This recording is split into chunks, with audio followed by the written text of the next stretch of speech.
Hello, my name is Molly Keys. I'm a behavior support specialist with Albuquerque Public Schools, and this is a short video on the basics of breakout rooms. Today, I'm going to cover some strategies for making great breakout room sessions for your students. And I'm going to share some ideas on how to creatively use breakout rooms in your classroom. Let's get started. First, if you haven't used breakout rooms in Google Meet before, here's a quick overview of how to get there.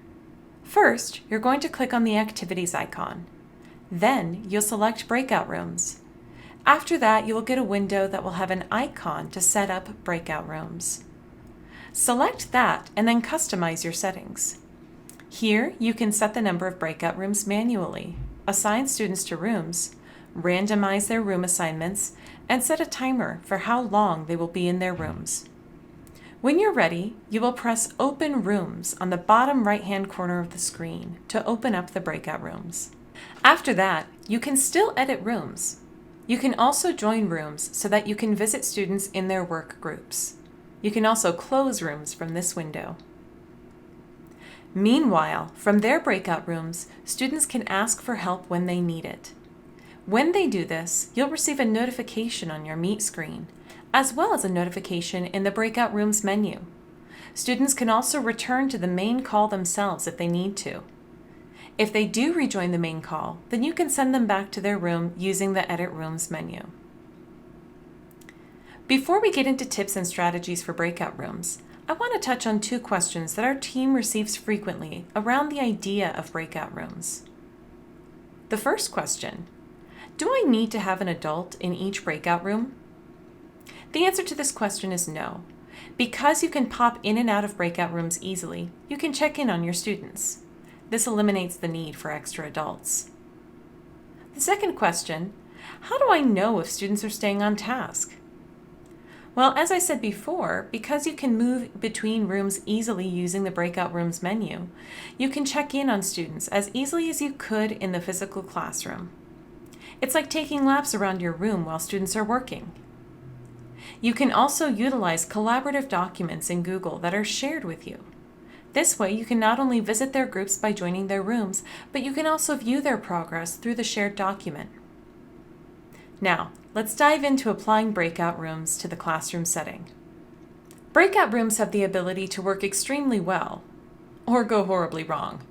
It all depends on how we teach our students to use the space and how we use the tool in our curriculum. Breakout rooms that work have clear expectations that have been taught, rehearsed, and reinforced. That means that you're not just teaching students how to use the tool, but you're also allowing them to practice using it, either with non-academic tasks or tasks that are easy for them to accomplish. That way, the focus of the work is not on the task, but rather learning how to use the breakout room space. When breakout rooms are most effective, the tasks students are asked to accomplish are relatively straightforward.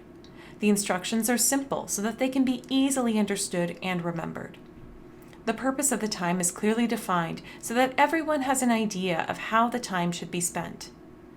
Students also need to have a clear idea of how they can contribute and knowing how and when to ask for help. Many times our students don't contribute because they don't have the tools to know how they can. And when they're lost, they tend to sit silently because they do not have clear ideas for what help they need or when to ask.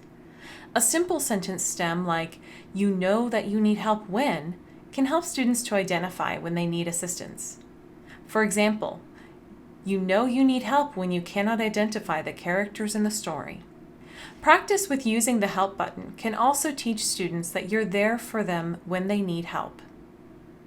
Last, conflicts in groups are to be expected. They happen as often online as they do in person. When this occurs, students need to know what they can do to resolve the problem. Lessons in problem solving, which is an SEL competency, can help to clarify this for students. When breakout rooms don't work, it's often for a few reasons. First, students may not know the expectations. When we don't take the time to teach, rehearse, and reinforce expectations, then students don't know how to behave or how to use their time well, resulting in misbehavior or simply not doing anything. Breakout rooms also falter when tasks are too difficult.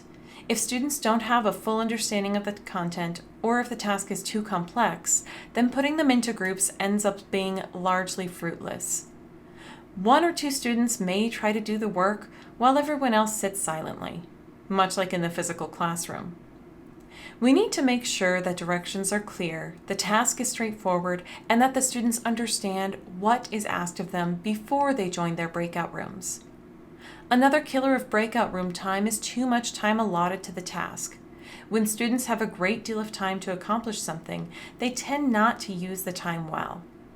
If the task is completed and there's still remaining time, then they'll get themselves into trouble rather quickly. Last, conflict can rear its ugly head and ruin time in breakout space. This will result in arguments, hurt feelings, and interruption of learning. With all of this in mind, let's look at 3 strategies to improve how we use breakout rooms in our classrooms. Our first strategy is teach, practice, reflect. In this strategy, we're taking the time to explicitly teach students how to use breakout rooms through a lesson, time to practice with a non-academic task that is fun and high interest, and reflection time with the students. During the lesson, consider incorporating guiding materials like notes, infographics, and visuals. The last step, reflection, is vital to the strategy because it asks students to communicate with you and each other to express how the time went, what improvements they as students could make, what improvements the teacher could make, and what changes to expectations could be made. This last step offers students a platform through which they can make positive changes to the classroom culture.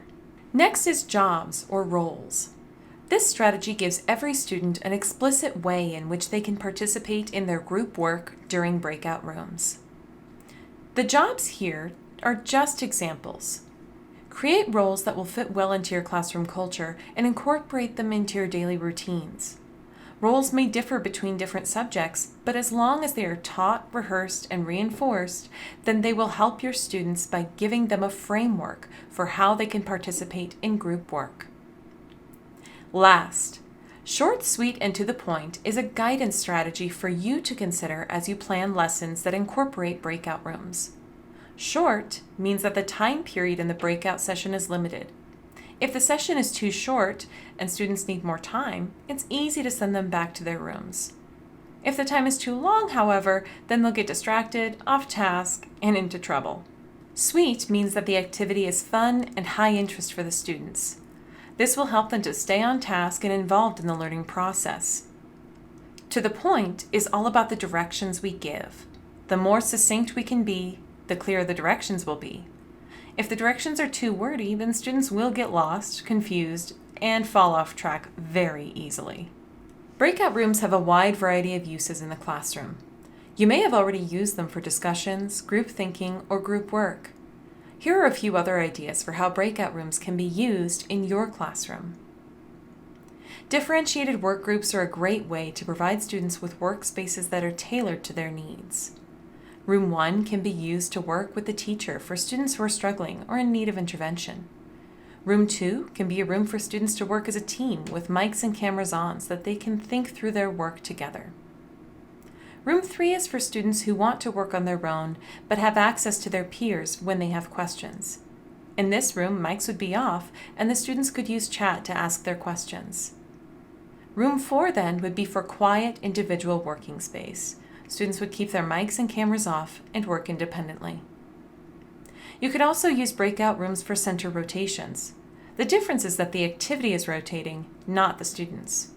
Room 1 would begin as a space for reading with your teacher or group. Room 2 could start with word work. Room 3 with read to self, and Room 4 with comprehension practice. Each activity can be on a different slide of Google Slides so that groups can easily access the work they need to accomplish during that time. The teacher would then rotate between groups to visit with them and read together. The teacher could also bring students back at the end of each rotation time period to check in before sending them off to work on the next center activity. Peer editing is another great use of this time. Students could take turns sharing their writing, and the teacher can give a structure for which students will give feedback to one another. Choice boards can also be used to put students into collaborative project-based groups. Students can choose how they will demonstrate their knowledge and join a group of like-minded individuals to plan and work together. Last, students are in desperate need of socialization.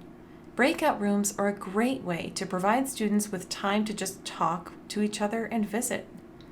You can give them a structure and topic around which to socialize, and then when the groups return to the main room, they can share aha moments, stories, or just share their experiences.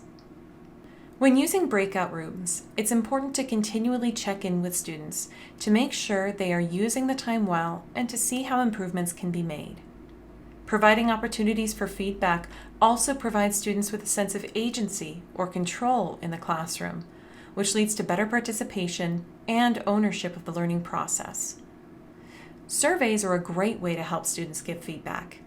Making them a part of the classroom routine can help students to feel heard.